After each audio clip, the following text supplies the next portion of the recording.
Good morning, I'm Stella Andreessen with Visual News. Here are the latest updates on the hostage situation in the Gaza Strip.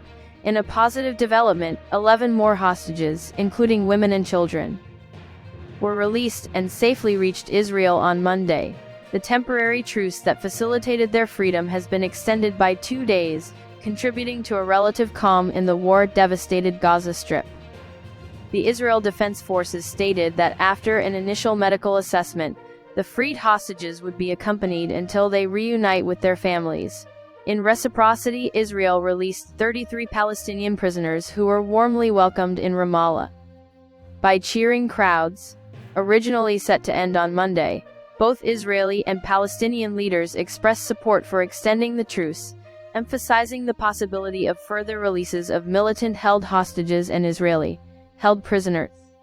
The extension offer from Israel was contingent on releasing 1 day for every 10 additional hostages.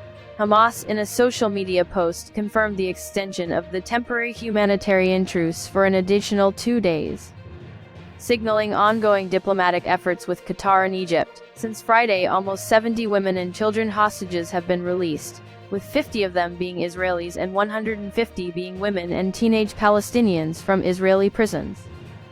President Joe Biden applauded the humanitarian pause, stating it allowed a significant surge in humanitarian assistance to reach civilians in the Gaza Strip.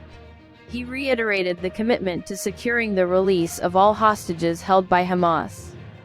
According to the National Security Council, there are believed to be 8 or 9 Americans still held captive, and the U.S. remains hopeful for their release during the extended truce.